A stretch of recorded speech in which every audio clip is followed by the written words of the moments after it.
से। राधा वल्लभ श्री हरिवंश। राधे राधे महाराज जी। महाराज जी, मेरा ठाकुर जी और श्री जी के प्रति वात्सल्य भाव है। महाराज जी, क्या मैं श्री हित 84 जी और सेवक वाणी का पाठ कर सकती हूँ? हाँ, बिल्कुल कर सकते हैं। हमारे भगवान इतने करुणामय हैं कि इतने महान होते हुए भी हम उनको जैसा चाहे वैसा व्यवहार कर लें। हम उनको अपना मित्र मान सकते हैं, स्वामी मान सकते हैं, पुत्र मान सकते हैं, हम उनको गुरु मान सकते हैं, हम उनको शिष्य मान सकते हैं। देखो, संदीपनी जी के सामने शिष्य बने बैठे ना, क्या है संदीपनी जी भगवान के आगे?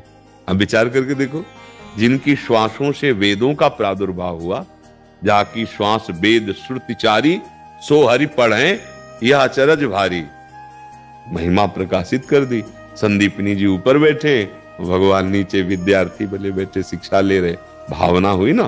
देखो, यशोदा मैया को जो सुख मिला, मेरा लाला है ठाकुर जी, अनंत ब्रह्मांडों के स्वामी हैं, बाप हैं, सबके बाप हैं, ब्रह्मा के भी बाप आप ही हैं।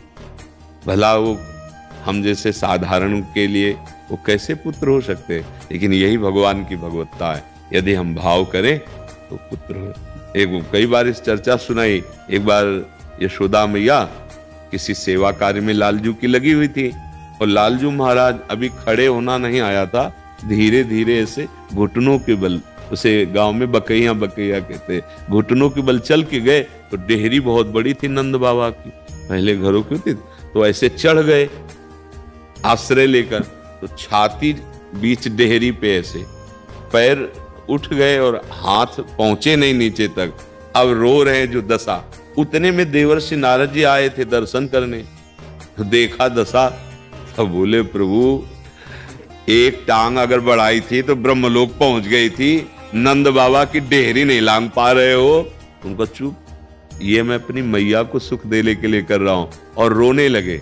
इतने में मैया दौड़ के, अरे मेरो लाला, गोदी उठा छाती से दासियों को झिड़क रहे, लाला को इतना दुलार। देखो, अनंत ब्रह्मांडों के स्वामी, विश्व का भरण पोषण करने वाले भगवान, अगर उन्होंने वात्सल्य भाव से प्रभु को मांगा कि आप हमारे पुत्र हो जाओ, तो वैसे ही भगवान पुत्र बन करके सुख दे रहे हैं, मित्र बन के सुख दे रहे हैं, सखाओं को पति बन के सुख दे रहे हैं, गोपी जनों को स्वामी बन के सुख दे रहे हैं, दास जनों को।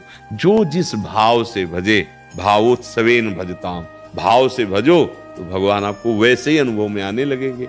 वैसे जाकी रही भावना जैसी, प्रभु मूरत देखिए तिन तैसी। तो हम भगवत लीला, अगर हम दास भी हैं या वात्सल्य भाव से बसते हैं, तो ये तो जरूर है, दो भाव जरूर रहते हैं, ध्यान रखना। मेरा पुत्र है, पर ये है कौन, ये पता रहता है। भक्त अज्ञानी नहीं होता। वसुदेव देवकी जी के सामने इसीलिए पहले भगवान नारायण रूप से प्रकट हुए कंस कारागार में, कि देखो मैं हूं कौन। अब देखो, मैं आपकी जो तपस्या की उसके अनुसार मैं बालक बन जाता हूं। भगवान बालक बन।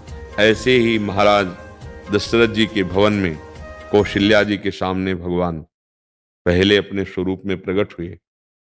ऐसे भगवान का वो दिव्य रूप वैभव। माता अपनी बोली, सोमति डोली तजहु ताती है रूपा, कीजय शिशु लीला अति प्रिय श्रीला, सो सुख परम अनुपा। तो सुनि बचन सुजाना, रोदन ठाना, होई बालक सुरभूपा। भगवान से कहा कि प्रभु, हम इस रूप, हम तो चाहती थी कि आप हमारी गोद में। उसी समय भगवान ने वैभव रूप और बालक होकर रुदन करने लगे। सूचना पहुंची दशरथ जी के पास कि लाला हुआ है। अब उनको तो पता था कि कौन लाला आएगा। जाकर नाम सुनत शुभ होई, मोरे गृह आवा प्रभु सोई। जिसका नाम सुनने मात्र से परमानंद आए, वो प्रभु मेरे घर बालक बन करके आए, बावरे बन करके प्रेम में जा। भगवान वही नीलमणि बाल रूप, वैसे छोटे छोटे चरण चला रहे। वैसे ही देखो, अनंत ब्रह्मांडों के स्वामी अपने भक्त की भावना के लिए कैसे, और जरूरत पड़ी तो ऐसे सुकुमार तत्व नरसिंह रूप में खंबे से फाड़ के प्रकट हो गए। अपने भक्त के लिए हुए ना। भगवान का ये विकराल रूप जो है, कहीं भी ऐसा रूप ना लिखा है, ना पढ़ा गया और ना सोचा गया था। प्रहलाद जी को जितना सताया गया, तो महाबली हिरण्यकश्यप था, भगवान का पार्षद है, कोई दूसरा थोड़ी। वो उसको कोई दबा सके त्रिभुवन में ऐसी कोई शक्ति नहीं, कोई देवता नहीं, कोई मंत्र नहीं, कोई अस्त्र नहीं, किसी का पावर नहीं, किसी का सांप उसे नष्ट कर सके इतनी ताकत ही नहीं। ऐसा अमोघ था। तभी भगवान ने खंभा फाड़कर वो रूप धारण किया जो अद्वितीय रूप, ऐसा भयंकर रूप कि सब देवता सब कांप रहे थे। जब लक्ष्मी जी से कहा कि आप तो जानती है ना, वो जानती तो है कि हमारे प्रीतम, तो बोले जा लो, मनाओ मनाओ, जाके जाओ ना। बोली इस समय ले जाओगे। ये वो रूप भगवान का, विशाल जिह्वा, विशाल नग, और ऐसी दहाड़ की हिरण्यकश्यप एक ही दहाड़ में मूर्छित होके गिर गया था, ढाल तलवार सब गिरी। फिर भगवान ने उसे होश में, खड़ा हो, देख तू अपने बल को, फाड़ के फेंक दिया। न कोई वरदान काम आया और न कोई तप काम आया। तो देखो हमारे भगवान इतने सुकोमल, लेकिन जरूरत पड़ी तो भक्त के लिए इतने भयानक बन गए। तो भगवान से प्यार करो, कैसे भी करो, उन्हें दोस्त मान लो, वो दोस्त बन जाएंगे। पिता मान लो, पिता बन जाए, पुत्र मान लो, पुत्र बन, गुरु मान लो, जो चाहो। हमारे भगवान तो इतने करुणा में है, जिस भाव से चाहो उस भाव से भगवान को भज लो। तो इसमें कोई निषेध नहीं है कि आप भगवान को ऐसे भाव से नहीं देख सकते हो। सही पूछो, सच्ची कह रहे हैं।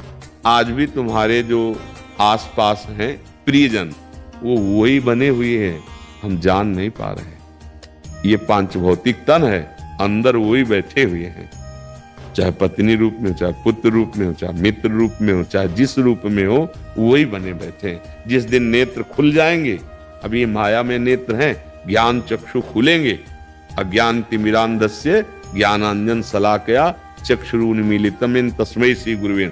उसी दिन आप देखोगे कि हे नाथ, आप ही इन सब रूपों में विराज। मैं तो जान ही नहीं पाया कि आप मुझे इतना प्यार करते हैं।